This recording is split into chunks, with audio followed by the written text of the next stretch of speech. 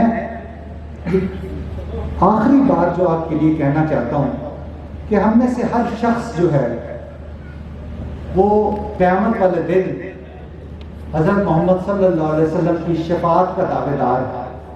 ہم کہتے ہیں نا کہ ہماری شفاعت کریں گے، لیکن کیا ہمیں یہ نہیں سوچنا چاہیے کہ کیا ہم قیامت والے دن ان کو فیس کر سکیں گے؟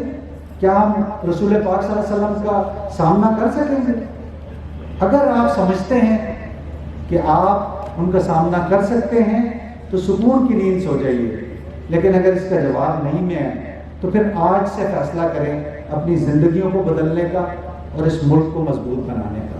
پاکستان اور میں نعرہ نہیں لگا رہا، میں آپ کو یہ بتانا چاہتا ہوں کہ پاکستان اللہ کا انعام ہے، اس کی قدر کریں۔ اور جن لوگوں کے پاس زمین نہیں رہتی اور دھرتی نہیں رہتی ان کے حال دیکھیں۔ یہ کوئی پرانی بات، میں آپ کو 500 سال پرانی باتیں نہیں بتا رہا، یہ ابھی کچھ سال پہلے ایک ملک ہوتا تھا شام جس کو کہتے تھے، جس کو انگریزی میں سیریا کہتے ہیں۔ آج ان بیچاروں کا حال آپ دیکھیں۔ اس سمجھنے کی باتیں ہیں، اس کی قدر کریں پاکستان میں، اور اس کی ترقی میں، اس کی معاشی ترقی میں جو کچھ ہو سکے اپنے تن من دھن سے کوشش کیجیے۔ اللہ آپ کا حامی و ناصر ہو۔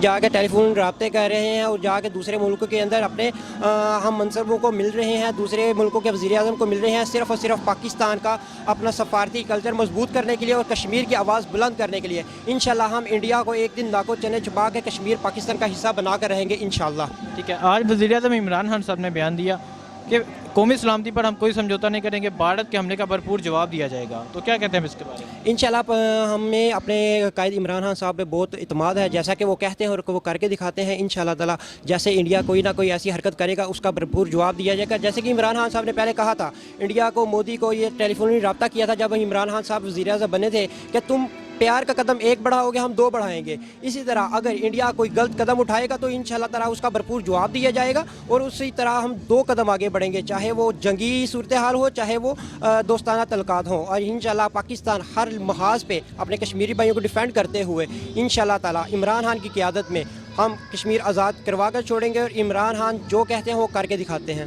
ٹھیک ہے، آج آرمی چیف صاحب نے بیان دیا کشمیر پاکستان کا نامکمل ایجنڈا ہے، جس کے لیے ہم آخری حد تک جائیں گے، اس کو تو کیا کہتے ہیں؟ انشاءاللہ تعالیٰ ہمیں تو اپنی پاک فوج پہ شروع سے ہی اعتماد رہا ہے، ہم اپنی فوج کے ساتھ قدم بقدم ان کے ساتھ رہے ہیں، اور جیسے کہ آگے بھی پاک فوج کو جدھر ہماری ضرورت ہوگی ہم مجاہدین کی شکل میں آپ دیکھ سکتے ہیں، ہر قسم کے آپ تعلقات دیکھ سکتے ہیں، پاکستان کے سفارتی تعلقات دیکھ سکتے ہیں۔ پاک فوج جدھر بھی مطلب اپنا آواز بلند کرے گی ہم پاک فوج کے ساتھ لبیک کہیں گے، اور انشاءاللہ تعالیٰ کشمیری بھائیوں کی آواز بلند کرتے رہیں گے، کوئی سمجھوتا نہیں ہوگا۔ جیسے ہماری آرمی چیف صاحب کہیں گے انشاءاللہ تعالیٰ ہم ان کے قدم کے ساتھ قدم ملا کے انشاءاللہ تعالیٰ کشمیری بھائیوں کی آواز بلند کرتے رہیں گے۔ ٹھیک ہے سر، شکریہ سر، تھینک یو سو مچ۔